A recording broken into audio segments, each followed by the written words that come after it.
Hello friends, चलिए आप लोग को आज हम बता रहे हैं। ठीक है, सभी स्टूडेंट ध्यान देंगे। ठीक है, अच्छे से।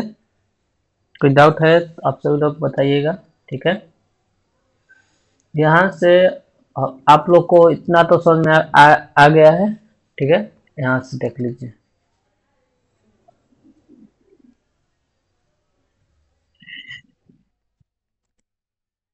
Future perfect tense. ठीक है, definition: the future perfect tense expresses an action that will be finished at some point in the future। आगे बढ़िए। Affirmative sentence for structure. ठीक है, ध्यान दीजिए। सब्जेक्ट प्लस विल या सेल प्लस है प्लस भिटे plus object. Negative: subject plus will या shall plus not plus have plus भिटे प्लस ऑब्जेक्ट। नॉट के बाद हैव लगाना है, यहाँ पर ध्यान दीजिएगा, और इसको सेल के बाद हैव लगाना है। इंट्रोगेटिव सेंटेंस, ध्यान दीजिए। विल या shall subject plus have plus भिटे प्लस ऑब्जेक्ट प्लस व्हाट। और WH family sentence for structure: WH1 plus will shall plus subject plus have plus भिटे प्लस ऑब्जेक्ट प्लस व्हाट। यहाँ से हम लोग का हुआ कंप्लीट। ठीक है, आप लोग का कंप्लीट करा दिए हैं। ठीक है, अब आप लोग का मेन टॉपिक पर ले चलते हैं। ठीक है, ध्यान दीजिएगा यहाँ से सभी लोग। चलिए, हम लोग पढ़ेंगे आज हिंदी। ठीक है, हिंदी दही वाली मंगमा। इनके पाठ के लेखक कौन है? मास्टी वेक्टेंस अयंगर। तो देखिए, हम लोग दही वाली जो मंगमा चैप्टर है और निका भाग 2। ठीक है, तो हम लोग आज पढ़ेंगे उनका जीवन परिचय। आखिर जीवन परिचय उनका कैसा है। ठीक है, इसका ध्यान सभी लोग दीजिएगा। जिसको नहीं आएगा तो भाई हम अगला बार नहीं समझाएंगे। ठीक है,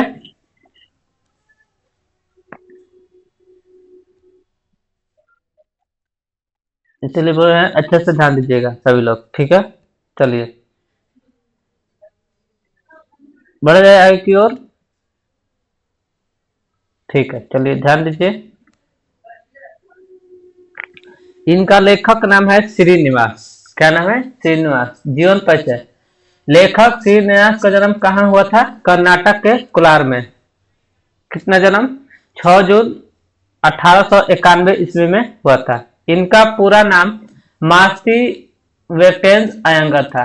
इनका नाम क्या था? मास्टी वेटेंस अयंगर। यह यह कन्नड़ साहित्य के प्रतिष्ठित रचनाकारों में से एक थे। ये जो कन्नड़ साहित्य है ना, उसमें प्रतिष्ठित में से वो ये एक माने जाते थे। ठीक है, अगला अब हम लोग पढ़ेंगे पाठ का परिचय। सभी स्टूडेंट ध्यान देंगे।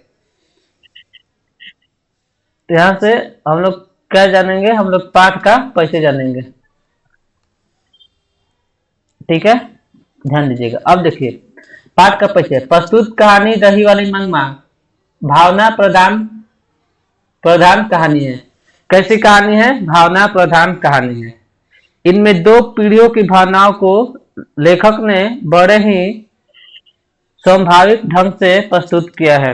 लेखक जो लेखक जी है ना, और दो पीढ़ियों को क्या है, भावनाओं को लेखक ने बड़े ही कैसे स्वाभाविक ढंग से क्या किए हैं?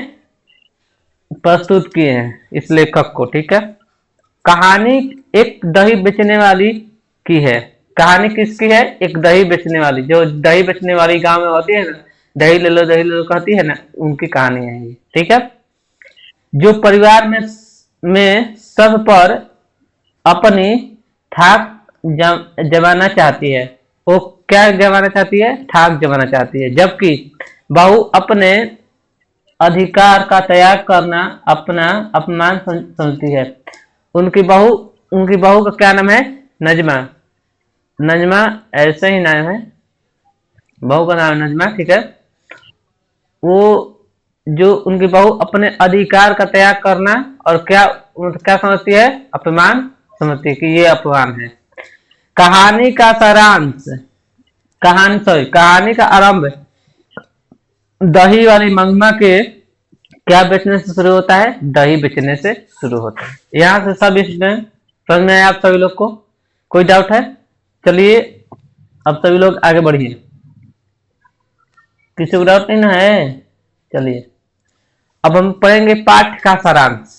मंगमा औलूर के समीप वेप्टेंसपुर रहने वाली थी। मंगमा कहाँ के रहने वाली थी? औलूर के समीप वेप्टेंसपुर एक नामक गांव था, उसी जगह पर रहने वाली थी। और रोज उनका क्या नाम था? वे रोज बेंगलुरु में जाकर क्या बेचती थी? दही बेचती थी। ठीक है, वे दही बेचने कहाँ आती थी? बेंगलुरु। ये याद रखिएगा। वे आते जाते मेरे पास बैठने और अपने बातें करती थी। वे क्या करती थी? मेरे पास बैठती थी और क्या करती थी? बातें करती थी। एक दिन वह मेरे बच्चों को देखकर अपना पुत्र और पति की कहानी कहकर पति को अपनी ओर आकृष्ट करने की रहस्यमयी बातें कहने लगी। अब जब एक दिन क्या, वो अपने बच्चे को देखकर वो अपना पुत्र और पति की कहानी कहकर पति को अपने ओर क्या करने लगी? आकृष्ट की रहस्यमयी बातें क्या कहने लगी। आदमी को अपने वश में रखने का 3-4 अपना अनुभवपूर्ण गुर भी बताया। क्या बताया? जो जिस आदमी को अपने वश में कैसे किया जाता है, वो अपने 4 अनुभवपूर्ण अपना गुण बताया। ठीक है। 15 दिन बाद मंगमा आई और रोती हुई अपना गृह कलह तथा बेटा बहू से अलग होने की दुख कहानी सुनाई। मंगमा एक दिन रोती हुई आई, जहां बात बताती थी, ठीक है, उन्हीं के पास अपना क्या कि कुल मतलब घर छोड़कर बेटा बहू से क्या होकर अलग होकर और दुखी कहा क्या, इसकी कहानी बता दी। इस प्रकार बेटे बहू से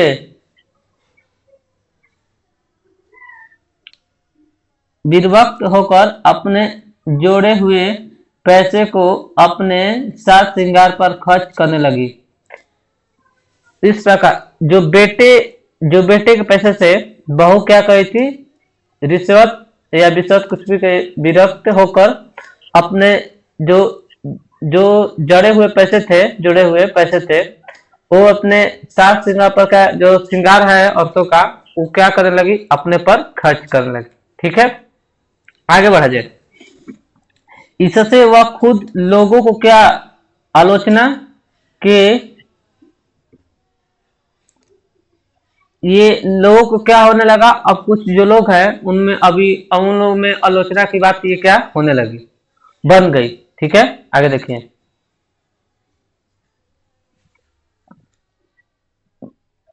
बन गई थी ना, आगे है। हाँ, बहू भी उसकी जॉकेट पर ताना कसने लगी और बात बढ़ने पर दिए गए गहने से लौटने के तैयार हो गई। जो उसकी बहू है मंगमा की, ठीक है, जॉकेट पर ताना करने लगी और बात बढ़ने पर दिए गए गहने भी जो अब ताना शुरू हो गया। तो औरतों का आप सभी लोग जानते ही हैं कैसे उन लोग का हाल होता है। ठीक है, तो जब ताना तनी शुरू हुआ तो उनकी जो गहना है, गिट्ठो है, वो क्या कर दी? लौटा दी। ये हमको नहीं चाहिए। ठीक है, लौटने क्या हो गई? तैयार हो गई कि हम देंगे। झगड़े का कारण तो पोते की पिटाई की थी। अब ये मंगवा बोली कि पोते को क्यों मारे है? इसी के कारण, पोते को मारने के ही कारण ये सब हुआ झगड़ा। आता है एग्जाम में कि मंगमा अपने बहू से क्यों नाराज थी। ये क्वेश्चन में ऑब्जेक्टिव या सब्जेक्टिव में पूछता है 2 नंबर में। ठीक है, ये ध्यान दीजिएगा, 1 नंबर या 2 नंबर में पूछता है। ठीक है, क्या पूछता है कि मंगमा अपने बहू से क्यों नाराज थी। ये भी आई है। ये जो वर्णिका भाग 2 का चैप्टर है, दही वाली मंगमा, ये पूछता रहता है। ठीक है, कि मंगमा अपने बहू से क्यों नाराज थी? तो क्या आप लोग आंसर दीजिएगा? पोते को पीटने के कारण वो क्या थी? मंगमा अपने बहू से नाराज थी, झगड़े से नाराज थी। लेकिन मूल रूप से सास बहू के अधिकार संबंधित ईर्ष्या थी। अब सास बहू के जो अधिकार उसका संबंध में ईर्ष्या हो गई, और औरतों को अकेली जानकर कुछ लोग उसके धन और प्रतिष्ठा पर भी आंखें उठाते थे। जो उन लोग के धन और प्रतिष्ठा है, अब लोग उन पर आंखें उठाते थे, ठीक है, उसके धन, ठीक है। रंगपा भी ऐसा ही किया। रंगपा क्या है? रंगपा एक जुआरी व्यक्ति है, जुआ वो खेलता था, ठीक है। रंगपा उसी गांव में रहता है, ठीक है, जिसे बहू के पेनी निगाहों को तार लिया। निगाहों क्या कर दिया? बहू के पैने की निगाहों को क्या किया? तार लिया। उसने पोते को उसके पास भेजने का एक नाटक किया। अब जो रंगपा है, रंगपा के पास अपने पोते को भेजने का किया हो नाटक किया, बहू ने किया, ठीक है। अब मंगमा भी पोते के लिए बाजार से मिठाई खरीद कर ले जाने लगी। मंगमा जो नजमा की सास है, वो क्या करने लगी? पोते के लिए क्या करने लगी? मिठाई सब खरीदने लगी। एक दिन कौवे ने माथे से मिठाई भी दाना ले उड़ी। अब जो कौवा आया वो क्या किया? मिठाई लेकर उड़ गया, जिसे माजी ने बड़े कुशलता से निवारण किया। मतलब क्या लिखा है जी? ठसलता से क्या किया? निवारण किया। वो उन बहुत अच्छे से लाई होंगी। ठसलता से क्या किया? निवारण किया। आप लोग को किसी को डाउट है इतना तक? आगे बढ़ा जाए। बहू के द्वारा नाटकीय ढंग से पोते की दादी के पास भेजने का बहू का क्या किया? मेल बड़ा कारगर हुआ। दूरी बढ़ने से भी प्रेम बढ़ता गया। बहू के द्वारा नाटकीय जो ढंग है, वो पोते को दादी के पास क्या की? पोते को भेजने का बहू का मेल बड़ा कारगर हुआ। दूरी बढ़ने से भी क्या हुआ? प्रेम बढ़ता गया।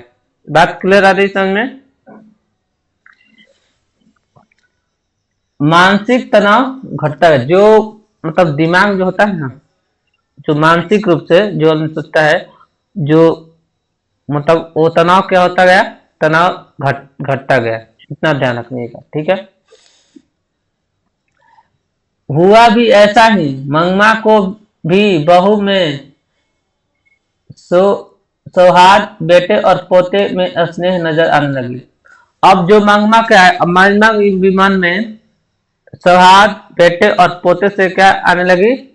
स्नेह, मतलब खुशी खुशी अब रहने के भी उनको भी मन कर गया, ठीक है। बड़े बूढ़ों ने भी समझाया। बहू ने मंगमा का काम अपने जिम्मे ले लिया। जो बहू है वो मंगमा का क्या किया? काम अपने, मतलब बहू जो मंगमा काम कर रही तो वो अब बहू करने लगी। बहू अपने जिम्मे में ले लिया, ठीक है। इतना किसी को डाउट नहीं होना चाहिए। एक दिन दही बेचने के क्रम में नजमा बहू आई और मुझे सारी बातें बताई। अब जो नजमा है, उनकी बहू मंगमा की, तो सब बातें क्या हुआ? जाके बता दी, ठीक है।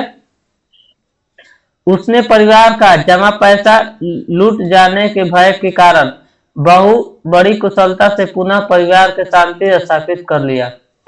जो पैसा जो लूट जाने के भय के कारण जो बहू है, बड़ी कुशलता से पुनः परिवार में क्या कर ली? शांति स्थापित अपना कर ली, ठीक है।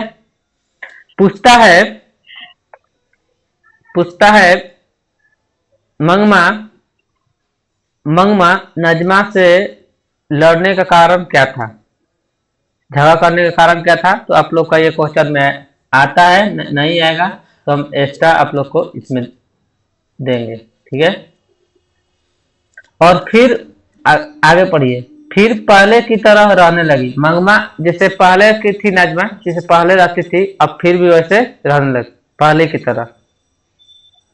अंत में लेखक इस निष्कर्ष पर पहुंचता है कि सास और बहू में स्वतंत्रता की ओर लगी है।